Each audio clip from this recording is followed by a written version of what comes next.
জুলাইয়ে যখন তাদের কাছে সুযোগ ছিল এই জুলাই নিয়ে কাজ করার, জুলাইটাকে এস্টাবলিশ হলে তো ভাই তোমাদের টাকা পয়সার কোনো অভাব হইতো না। জুলাই নিয়ে যদি কাজ হইতো, জুলাই যদি বেঁচে থাকতো, জুলাইরে যদি তোমরা সমুন্নত করে রাখতে পারতা, তোমাদের টাকা পয়সার তো কোনো অভাব হইতো না। এই জুলাইটাকে বাঁচিয়ে রাখার বদলে তারা ব্যক্তি স্বার্থ চিন্তা করেছে। এখন বললে অনেক খারাপ হয়ে যাবে, কিন্তু আমি নিজে সাক্ষী।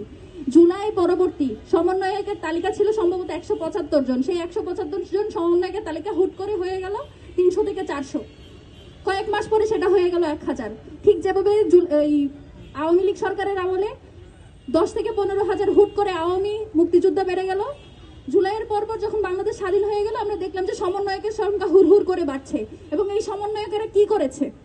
তারা এলাকায় এলাকায় টেন্ডার নিয়েছে, তারা নিজেদের ব্যাংক অ্যাকাউন্ট গুছিয়েছে, একই সাথে তারা কি করেছে? বিদেশে তাদের বিভিন্ন ব্যবসা বাণিজ্য শুরু করেছে। আমার কষ্ট, এই মানুষগুলো তো আসলে তাদের ফ্যামিলির কাউকে হারায় নাই, বা তারা হচ্ছে যখন জুলাইয়ের কোনো ফ্যামিলি তাদের কাছে যায় তারা দূর দূর ছেই করে, এই জন্য তাদের কোনো কষ্ট লাগে নাই। যদি আমাদের মতো করে যেখানে আমরা যারা বসে আছি, বিশ্বাস করেন আমি হয়তো এই জায়গায় থাকতাম না, আমি হয়তো সেই দলেই থাকতাম যারা এখন বলে যে জুলাই করে আমি কি পেলাম, জুলাই করে একটা ভুল ছিল, এই টাইপের যারা কথা বলে আমি হয়তো সেই দলেই থাকতাম যদি আমি এই শহীদ ফ্যামিলিগুলোর সাথে কথা না বলতাম, যদি এই ফ্যামিলিগুলোর সাথে আমি কাজ না করতাম, যদি তাদের প্রতি আমি আমার দায়বদ্ধতা যদি জায়গা তৈরি না হতো, আমিও হয়তো সেভাবেই বলতাম যে জুলাই করে আমি কিছু পাই নাই। জুলাই থেকে এই যে যখন দেখেছে এই সমন্বয়করা যারা সামনে ছিল তারা কোটি কোটি টাকার মালিক হয়েছে, এবং আরো কিছু মানুষ যারা সামনে থেকেও কোনো কিছু পায়নি তারা আজকে বলে যে জুলাই করে আমরা কি পেলাম। যারা পেয়েছে তারা তো জুলাই নিয়ে জুলাই ব্যবসা করেই। আর এই যে শহীদ পরিবারগুলো, সেই শহীদ পরিবারগুলো আপনি দেখেন, এখানে আমরা এমন অনেক শহীদ পরিবারকে আনছি যাদের নামও হয়তো আপনি কখনো শোনেন নাই। আপনারা দুই একজন এলিট বা দুই একজন যে আলোচিত শহীদ তাদের বাইরে হয়তো আপনারা তাদের নামও শোনেন নাই। সেই সকল শহীদ পরিবারগুলো কিন্তু এখানে আছে, আপনারা তাদের দিকে তাকান, তাদের জীবনমান কি ধরনের সেটার দিকে আপনারা তাকান। এই যে বলে যে জুলাই বিক্রি করে অনেক অনেক টাকা হয়েছে, জুলাই শহীদ ফ্যামিলিগুলো লাভবান হয়েছে, আপনারা এই ফ্যামিলিগুলোর দিকে তাকান, তাকায় বলেন তাদের কি লাভ হয়েছে। তাদের যে প্রথম দাবি যেটা ছিল বিচারের দাবি, সেই বিচারের দাবিটা পর্যন্ত আজকে তারা পায় নাই। আর আপনারা বলতে শুরু করেন যে জুলাই ব্যবসা করেছে।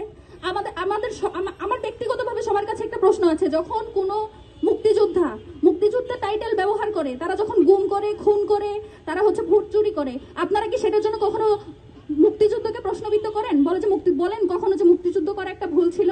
তাহলে এই যে এই লোকগুলো জুলাই নিয়ে কাজগুলো করলো, সেগুলোর জন্য আপনারা কেন বলেন যে জুলাই করা ভুল ছিল? আমাদের শহীদদের তো কোনো ভুল ছিল না, তারা তো দেশের অন্যায়ের জন্য দাঁড়িয়েছিল।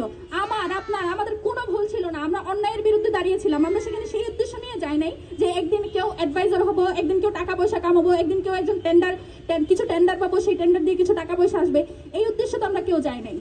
জুলাই কোনো ভুল ছিল এই বয়ান আওয়ামী বয়ান, এবং এই বয়ানকে যারা এন্ডোর্স করে আমি তাদেরকে সন্দেহ করি।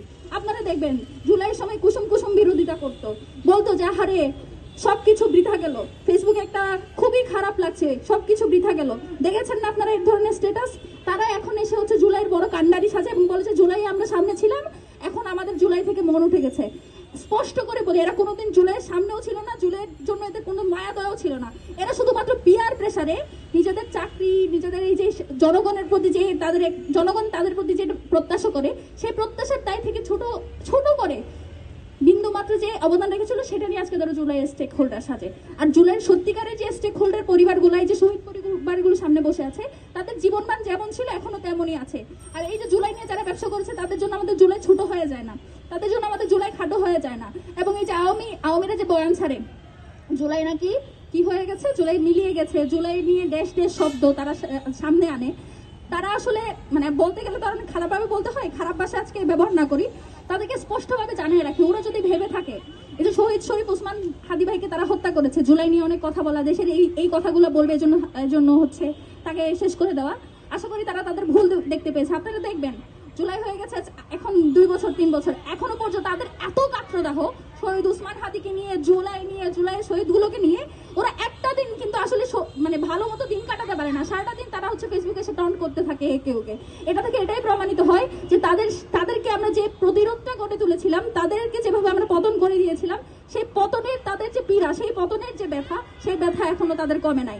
এবং আমরা যতদিন বেঁচে আছি, শহীদ ওসমান হাদির সহযোদ্ধারা যতদিন বেঁচে আছে, বাংলাদেশে জুলাইয়ের হয়তো অনেক শহীদ হয়ে গেছে, কিন্তু শহীদ ফ্যামিলি কিন্তু গুলোতে 2 জন 3 জন 4 জন 5 জন করে মানুষ আছে।